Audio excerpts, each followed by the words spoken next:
Hello, everyone. If you like what I'm doing here, please consider subscribing, liking, and commenting. It would really help the channel out quite a bit. Thank you very much. The CBS Radio Mystery Theater presents...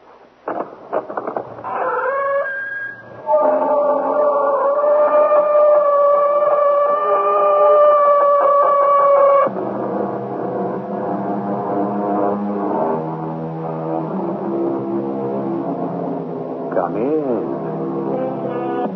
Welcome. I'm E.G. Marshall. What a fragile species mankind really is. We're not nearly so swift or agile as many of our lesser cousins, and consider our vulnerability to shifts in the temperature. On a spectrum that ranges from 12,000 degrees, the temperature of the sun, to the bitter, chilling void of outer space, we can survive unaided only in a microscopic span of less than 70 degrees. There goes the sun. Surely now we will freeze to death. We can't get back to our radio. Our escape has been cut off. The only person who knows we are here on this glacier would rather see us dead than alive.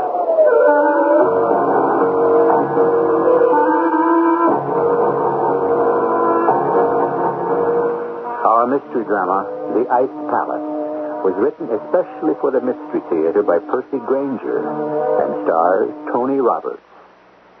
It is sponsored in part by Buick Motor Division. I'll be back shortly with Act One.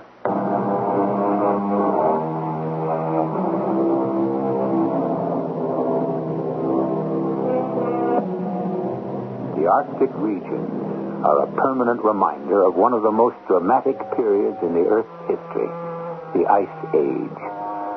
Some scientists claim the Earth is cooling down, and another ice age is on the way. Others say the Earth is still warming up, and if the trend continues, the vast ice caps will begin to melt. Either way, the polar regions are under constant and careful scrutiny. For locked deep within their massive glaciers could be the key to the future of the world. We're aboard a Canadian naval ice cutter north of the Arctic Circle. What's the time, Win? 0900, Captain. We're right on schedule. But as soon as we round that point up ahead, there's only 10 more miles of ice left between us and open water. Oh, thank goodness. Well, a boring job. Cutting channels through ice has got to be the worst. You'll be glad to get back to base. You bet. 3 weeks of nothing but ice, snow, and the temperatures of 40 below. But I belong up in the air. Well, you know that, Joe. I just don't know why the colonel sent me on this routine mission. My eyes are better now. I should be flying. Well, 10 more miles of ice, and then we can head for home. Signal the pilot to start bringing her about. We're almost to the point. Aye, aye, Captain.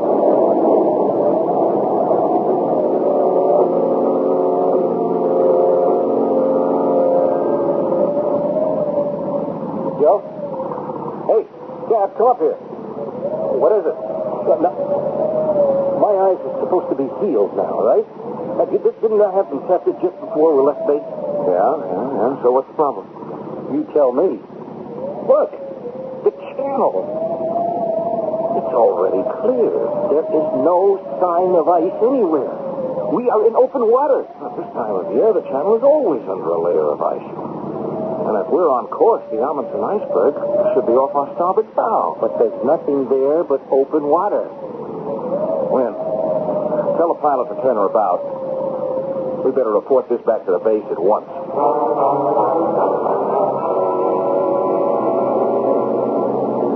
And that's it, Colonel. We rounded Victoria Point, and there was nothing but open water as far as the eye could see. Joe, you know the ice floes up there never break up, not even during the summer months. You sure you didn't see anything, not even chunks of free-floating ice? No, not a thing, Colonel. Well, that doesn't make sense. We had a spotter plane over that area not 2 days ago, and they reported everything was normal. They saw the Amundsen iceberg, too? Yes. So something caused those waters to heat up to the point where it broke up a massive ice field. What kind of a force could melt that much ice? Well, we don't know for sure that it did. What do you mean? The ice in the channel, perhaps. But the Amundsen iceberg was 20 miles long, Colonel. Nothing could cause something that big to completely disappear. You think it may only have broken up or shifted?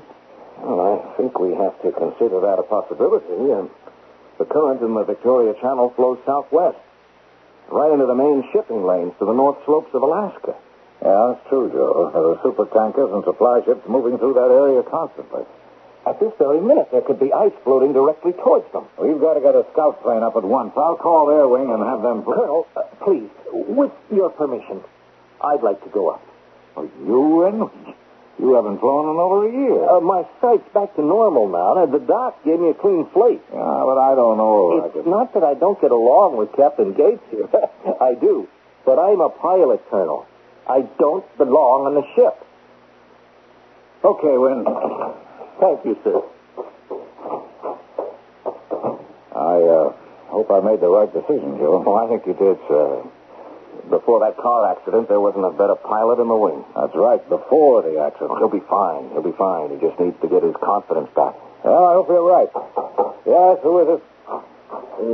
Colonel Champ, I wish to speak to you. Oh, Kullback. Is it important? It is. All right, come in. Thank you. Joe, this is Kullback. He's the headman on the Eskimo village down the peninsula. I'm afraid I have a serious problem which belongs at your feet, Captain. If you will please look out your window. Oh, well, congratulations. Looks like you and your people have made a record seal kill this year. No, we have not brought these seals to your gates for your admiration, Colonel. We did not kill them. Well, then who did? That is what I must find out from you. This morning, they were found washed up on the beach. Well, why can't you just store them like you always do? No, that would not be safe. Why not? Because we cannot be certain how they died. Excuse me, Colonel. Kullback, did you say these seals had been washed ashore? Yes. But how can you be sure they died at sea? How do you know they weren't already on the beach? Because we have seen other seals still in the water, floating with their bellies up. Colonel, with your permission, I'd like to go out with Kullback and examine those animals. Joe, we've got a far more serious situation But on it's our just hands. possible, sir, that there may be a connection between the disappearance of that glacier and the fate of those seals. I think we'd better find out how they died.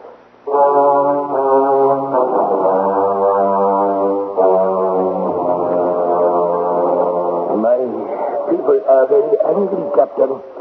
They did not want this military base here. Well, there's still no proof that we are responsible. There aren't any visible wounds on the animals. Look more closely at the skin. Look. Yeah, it's discolored and shriveled. It's almost like it's been charred. Is not this what happens to skin which has been exposed to nuclear radiation? Well, yes, actually it is. But there's no nuclear testing going on in the Arctic by either the west or the east. How can you say this for certain? Well, any nuclear explosions would have registered on our monitoring equipment. But is not the whole point for each side to try to think up weapons which will escape detection? Look, we'll run tests on one of the seals. If our government is in any way responsible, believe me, we'll make it up to you.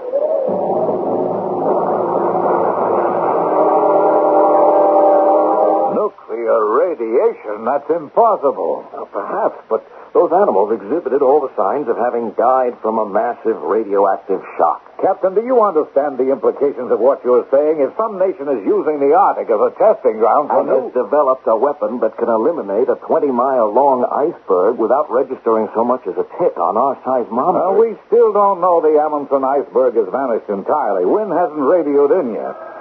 Oh, wait a minute. Colonel Champ speaking. Yes? You sure of that? Well, thanks very much.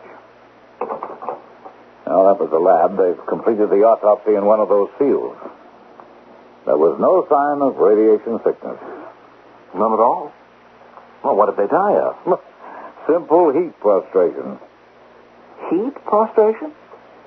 At the North Pole? Not only that, Joe. While you were out with Kullback, I was getting reports from Halifax, Reykjavik, to cities from Iceland to Alaska. And they're all reporting the same thing. A rise in the level of the ocean. What? How much? Oh, it's still very slight, but it's enough to be measured. You know, Joe, the conclusion seems inescapable. Somehow, some way, something is causing the polar ice cap to warm up. But this rapidly? That goes against all scientific prediction. Mm-hmm. And how can it be selective? I mean, why the Amundsen iceberg, but not our outpost here? Colonel Chime speaking. Oh, yes, good. I'll switch him on in here.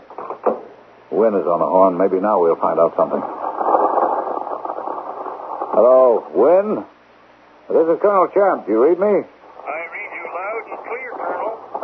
What can you see from up there? Nothing at all. There's no trace of the Amundsen Glacier anywhere. What? Are you positive? Yes, sir. I've crisscrossed this whole area, Colonel. What altitude were you flying at? Well, I've been down as close as 50 feet. I can't find so much as an ice cube. Oh, that's not possible. Colonel Champ. Colonel Champ. Yes, Wynn, what is it? I've spotted ice. I've spotted ice. But you're not going to believe this. Believe what? The ice. What? What? Believe what? Hello, Wynn. Wynn? The radio's gone dead. I've lost contact. Hello, Wynn. Oh. Yes? Yes, I know the radio's dead. Put me through to the radar room. Tell you, if anything's happened to Wynn, Hello, radar? That's the plane we sent up. What's its location? Are you sure it isn't a malfunction? Yeah. Okay. Okay, if anything happens, let me know. They lost him on the radar screen as well? At the same time, the radio went dead. He's vanished. Just vanished.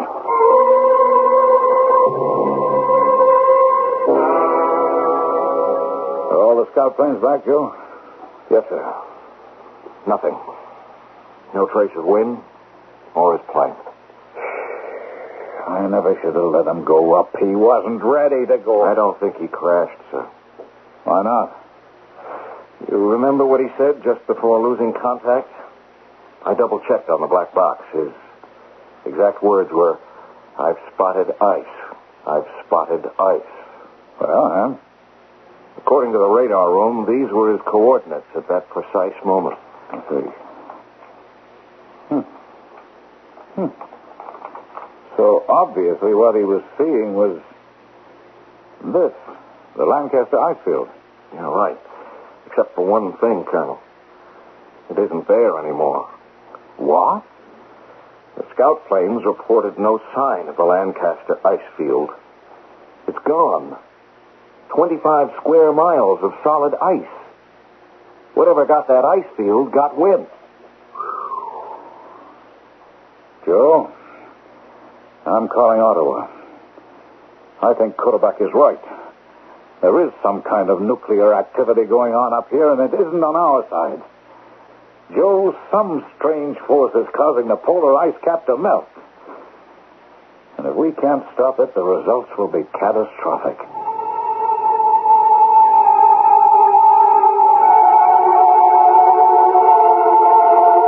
Ice, we might say, is an extreme form of water.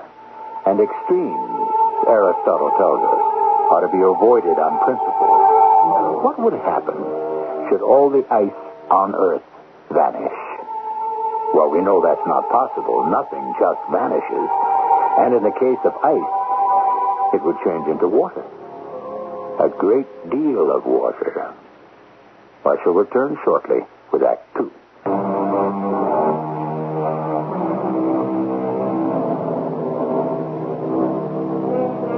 All around us, there are reminders of the awesome force of the glaciers. They gouged out valleys and threw up mountains. But when we consider the fact that the amount of water contained in the ice sheets at either end of the Earth is enough to flood most of the world's land mass, perhaps the most awesome thing ice can do is melt. Joe, my orders from Ottawa are very clear. We're the only military post in this area. It's up to us to find out what's going on. I want to know what happened to Wynn. I know, he was your friend, Joe, but The radar room said they lost contact instantaneously, as if he was obliterated. If there's only one thing that can do that, some kind of missile. the radar room picked up no other signals. How could a missile destroy a plane and escape all detection? Colonel Camp speaking. Yes? Oh, I see. No, please keep me informed. Thank you. Well, that was Repulse Bay. They just reported another rise in the level of the ocean. If this keeps up, the entire Earth will be flooded. Pieces just don't fit. If some natural phenomenon is causing the Earth to heat up, how does that explain wind's disappearance? Or if it's some kind of nuclear activity, why isn't it registering on our monitors? That leaves only two possibilities. Either someone has developed an incredibly sophisticated weapon which our equipment can't detect, or we are face to face with some force we know nothing about. What? You mean supernatural? That or some force from beyond our planet. Huh? Oh, come in. Forgive my coming to you twice with the same problem. But my people wish to know what you will do to replace the seals that have been killed. Don't you have any food stored away you can draw on? Ordinarily, yes. We are very provident in these matters. But our caches have been vandalized. Well, you're not going to blame us for that, too, are you? No, I know who the guilty party is. And at the right moment, I will expose him. Is it someone from our base? No. His name is Samek. You do not need to interfere. We will take care of this in our own way. All right, Quarterback. I'll speak to the quartermaster about issuing rations to the village. Thank you. Just a minute. Kuleback, why is one man robbing the meat deposits of the entire village? Because he is lazy and good for nothing. Well, what happened to it? I mean, he can't eat it all himself. He sells it. To whom? I have been watching him. I have seen him load up the meat and go off up the northern channel. In my younger days, I could have followed him in my kayak. But now, a motor is too much for me. And when he returns, his boat is lighter than before. Joe, we have an urgent situation facing us. Colonel, there are no settlements up the northern channel. It's frozen wilderness all the way to the pole. I'd be very interested to know just who Samek's customers are.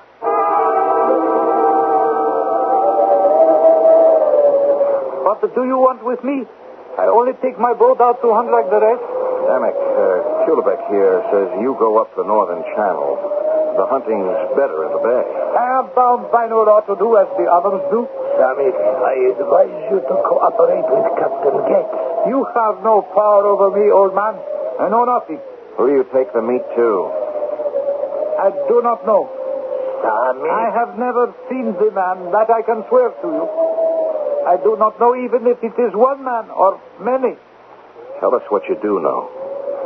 Several months ago, I was in Toul. Someone approached me. He said he knew I was from this village. He had a bargain to make. The man he worked for would pay me very well. All I had to do was hunt for him, and once each week, take what I had killed to a certain spot at the far end of the northern channel. But you found it easier to rob our stores. Go on, Samek. That is all I know. I leave the food, take the money, which is there for me, and go. I see no one. No signs of life at all? No buildings? It is a wilderness. I do not even know how a person can survive there. And this never struck you as odd? I am well paid. I have no question. Is that where you're going now? Yes. I'm coming along. You cannot. The man was very clear. No one else must come with me. Oh, don't worry. Whoever's out there isn't going to see me until I want him to.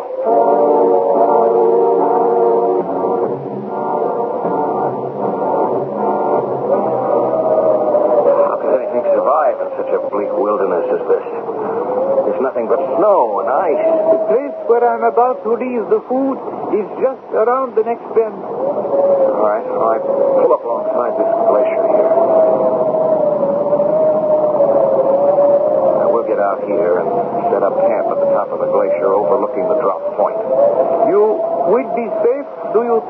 We'll establish radio contact with the base, and then it's just a matter of watching and waiting. This is a good vantage point. The land is flat for miles in all directions down there. Whoever comes for those supplies can't help but be seen. I do not like the look of the sky, though. If a blizzard should come, our view will be blinded. Oh, Samik is leaving now. Look, he's waving to us. I have an uneasy feeling about him. He's the only one who knows where we are. You think we can trust him? It is strange, is it not?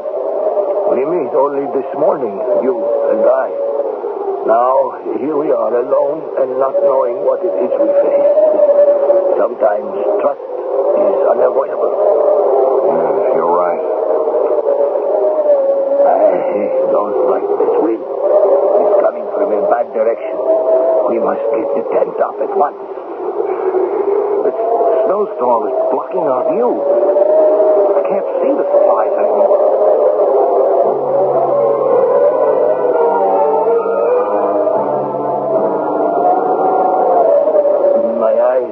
Getting too old.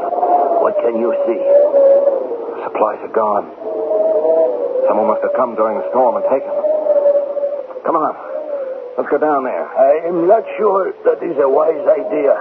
Why not? Maybe they left a clue which way they went. I am beginning to think we are dealing with extraordinary people. No one should be able to find his way in a storm such as just passed. Even the most experienced hunter would have to stop or run the most certain risk of becoming lost. Oh, don't worry about it, Kulak. I've got a gun. But what if arms will not work against such people as we are after?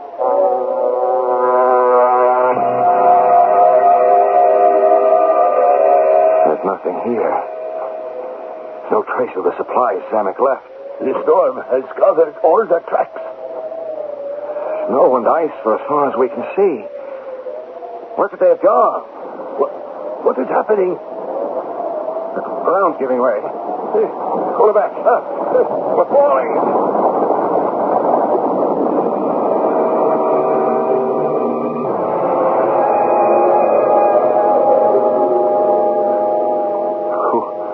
Kulak? Oh, you're still alive.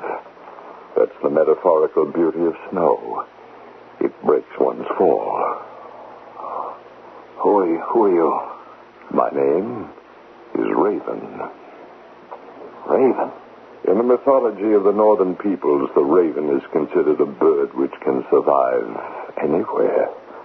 It's also credited with the creation of the world. Where am I? You are in my fortress, the Ice Palace. Last thing I remember is us falling. Of course. Underground. That's how you've escaped detection. Stand up, and I will show you around. Children dream of building snow castles and of defending them against the world. I have made that dream a reality. But I've added, as you will see momentarily, certain refinements. Passages everywhere. It's like a maze. And everything is so white. It's blinding. The entire palace is simply hollowed out of the snow and ice. Small holes in the ceilings allow for ventilation and carry off the excess heat to prevent the palace from melting. The same principle as the igloo, actually, except, as you can see, my palace is somewhat larger. And, is it you who's responsible for everything that's been happening? If you are referring to the abrupt disappearance of one or two rather large bodies of ice, yes. How? How did you do it? Come, I will show you.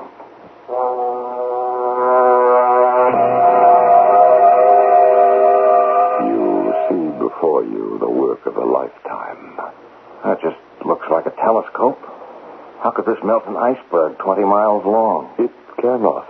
Oh, then... What you are looking at is a machine which, working on a laser principle, has the capacity to do nothing less than neutralize the Earth's protective magnetic field. Do you follow me? I'm not sure. The sun bombards us daily with ultraviolet rays of such intensity they would burn our planet to a crisp were it not for the ozone in the stratosphere. Under normal conditions, ozone is produced continuously by the action of solar ultraviolet radiation on the oxygen in the air. This machine arrests that process. You mean it just opens holes in the atmosphere and lets deadly ultraviolet radiation pass through undiluted? Precisely. The rays strike the Earth at temperatures of several thousand degrees. So, that's what happened to the Amundsen iceberg. Yes.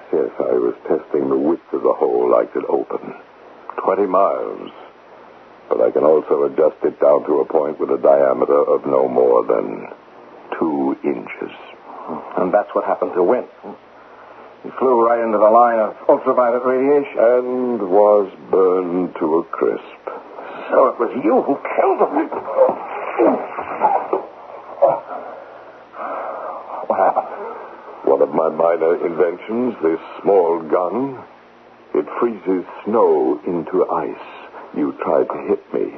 I simply fired it at your feet, and you lost your balance. Why, gods, control this man's temper.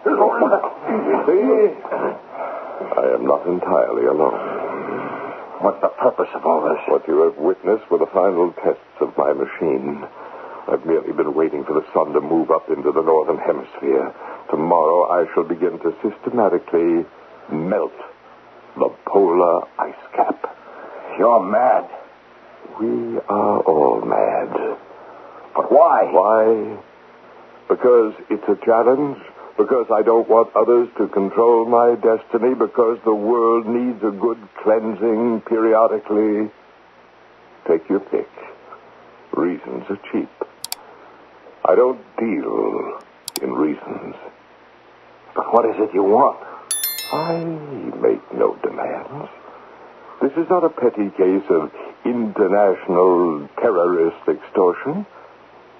I will not be bought off. As soon as a person makes demands, he makes himself vulnerable. And I intend to remain absolutely invincible. You're going to flood the entire world. Yes. Why does that surprise you? Consider the scene. Trillions of tons of water released from frozen bondage in an instant. Tidal waves sweeping southward. Whole buildings toppled by their force. Entire cities drowned without warning. And when it is all over, only those few living in the highest mountains are still alive. We can draw only one conclusion. Literally and figuratively, at this moment, the madman Raven is sitting on top of the world. I shall return shortly with our final act.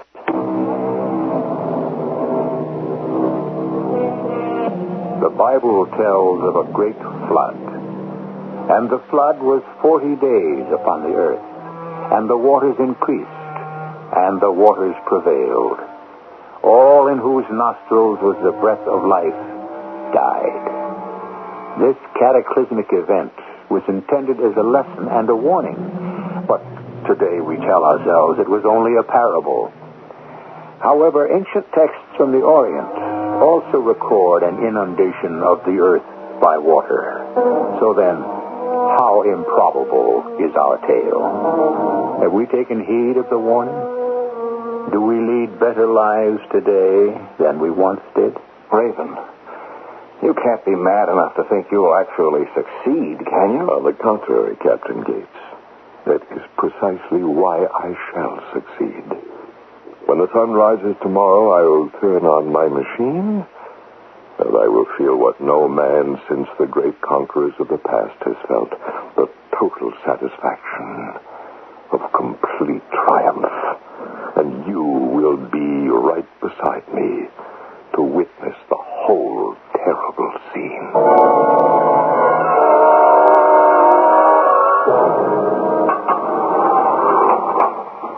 Oh, Captain Gates. Huh? What? Captain Gates, are you all right? Kulevac, you're alive. Yes, I was the first to regain consciousness from our mutual fall. Did you meet that guy, Raven? Oh, yes. He's crazy. He's stark raving mad. Did you see that machine? Yes, and then he brought me here. Oh, see, the walls are solid ice and the floor is packed snow. I have already examined the room with great care. What about the door? Could we... We could possibly dig our way out, yes. Well, then. But there is no chance of effecting such an escape in the short time left to us. Then the only one who knows this location is Samick, and he has every reason to leave us here to die. True. He knows I can expose him to ridicule. And his business with this madman is too profitable. Even if we could get out of this room, we wouldn't know how to escape. This ice palace is like a labyrinth. Would you like some fish? What? Since there is nothing we can do, you might as well eat. Where did you get that? One of the guards brought it to me. He will probably bring you one too in time, but I've had my fill. So eat the rest of mine if you're hungry. Oh, thanks. It's not even cooked. Well, forget it. See how the oil from this fish collects on the plate. And I think of what that man did to win. And here we are, helpless. I wonder if I still have... Yes, good. I did not lose it when we fell. What are those? Pieces of flint. Give me some of the fringe from your parka. What? Quickly. The guard will be coming any minute with your food. It will be our last chance. Okay, here. What do you want this for? You listen at the door for his footsteps while I try to start the fire. Fire? Hey, you're getting sparks. Look, that pile of threads, it's beginning to smolder. Yes, now we let it build. Give me some more threads. Here. What can you do with a little fire like that? I mean, it's not enough to melt the walls. Yes, now we take the oil and spread it very carefully on the floor by the door. And now transfer the fire. There. Oh, what now? Now, we let the fire burn itself out. Oh, what good did that do? Here, you see. The melted snow around the door. And so? Which will now, if the guard does not come right away, freeze to ice.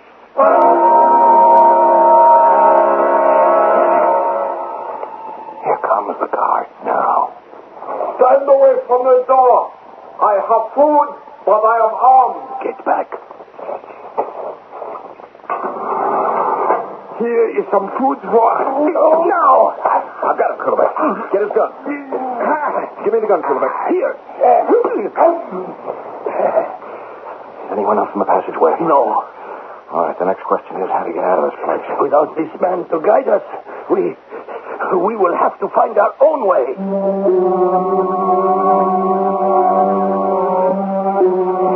All these passages look the same. We're just going around in circles. That guard's going to come through and give the alarm. Look, here on the ground. Fresh snow in the grooves of these boot prints. Hey, if we follow them, perhaps they will lead us to the way out. There. There's a stairway. We've made it.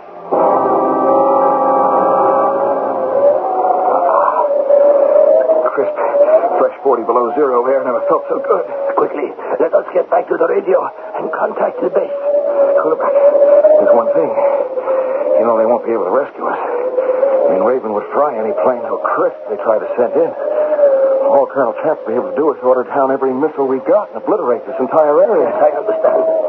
It means we must die. So what are we waiting for? This man must be stopped. Let's get to the radio.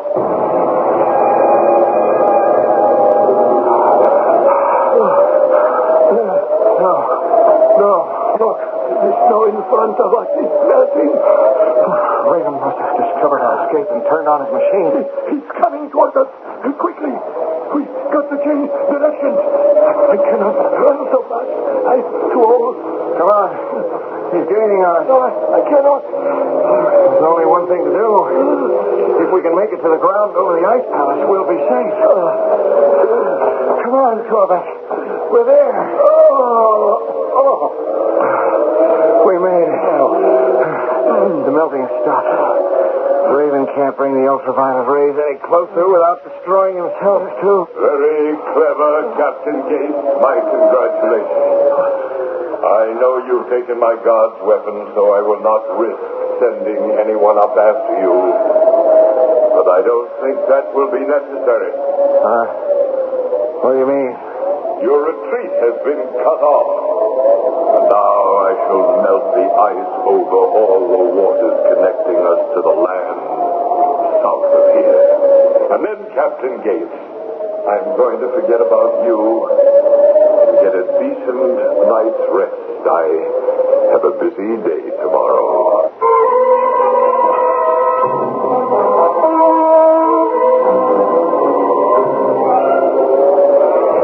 It's getting colder by the minute. I think there will be another blizzard. I'm already losing the feeling in my legs. He says that this is a very peaceful way to go. The numbness creeps towards the heart, and you simply drift off to sleep. At least it is a nice evening to die. You see, the northern lights have come out to dance for us. Oh, that's the northern lights, is it? You know, this is the first time I've ever seen them. You say it is really the ghost dance of the departed warriors. Wait a minute. That can't be the northern lights. Why not? Because we're facing south. Yeah, my eyes are not what they used to be. But then, what is it? It's a flashing light. Like someone sending a signal. Can you see you? No. It's too dark, and they're too far away. If only there was some way to get there. There may be. Can you rise? I think so. But how could we get there? Ice falls very quickly up here. It is just possible. It has already begun to reform over the waters where Raven melted it.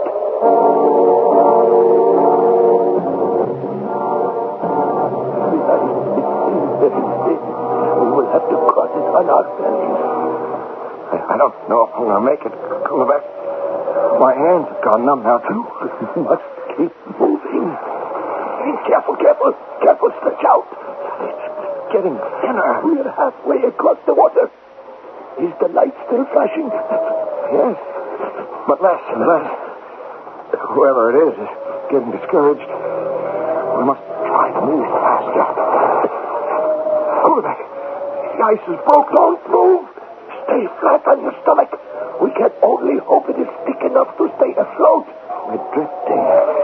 But the water is coming over the top. It's freezing. What was that? It's a harpoon. Can you reach it? I think so. Yes, got it. Hold fast. Whoever was flashing that light must have seen us. Hey, I can feel it tugged. They're pulling us in. Hold on. Don't let go.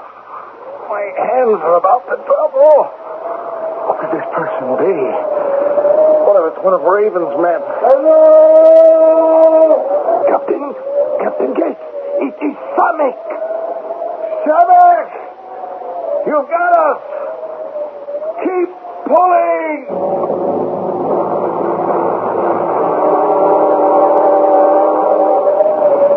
As I was heading back to the village, I began to think, who am I that steal the food of my neighbors to sell to a man I have never seen. You began to ask questions.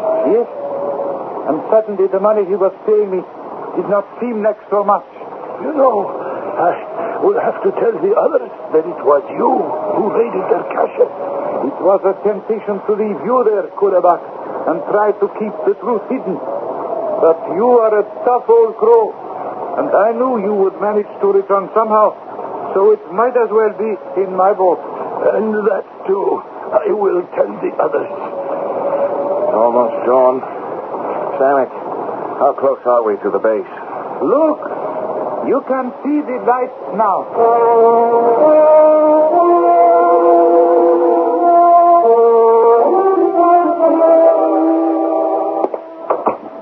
Well, Joe, it's good to see you and Kulebach alive. Oh, these dry clothes feel great. What's happening? Do you know that you two are responsible for a military first? Russia and the United States have joined together and are sending in missiles from all directions simultaneously. This Raven fellow will never be able to fend them all off, even with that machine of his. Joe, what are you thinking? I'm thinking of Wynne, Colonel, and the terrible way in which he died. Yes, I know. He was a good man and a good officer. Gentlemen, look here, out of the window. The sunrise. A few hours ago, we thought we would never live to see it. Well, I think I speak for all of us when I say that is the most beautiful sunrise I've ever seen. There's a story about a certain confident candidate for the presidency. He retired early on election eve, sure that he'd won. In the morning, a gentleman called, only to be told by the candidate's equally arrogant son, "I'm sorry, the president can't see you. He's still asleep." "Well," replied the caller, "when he wakes up, you can tell him he isn't president anymore." Raven, too, made the mistake of retiring too early. I shall return shortly. The Queen of Sheba put a riddle to the wise Solomon. What land has seen the sun but once since the creation of the world? Solomon answered, "The land beneath the Red Sea, for it saw the sun only on the day God parted the waters for the children of Israel." A great deal of land almost saw the sun for the last time in our story today. Our cast included Tony Roberts, Earl Hammond, Arnold Moss, and Ian Martin. The entire production was under the direction of Hyman Brown. This is E.G. Marshall inviting you to return to our Mystery Theater for another adventure in the macabre. Until next time, pleasant dreams.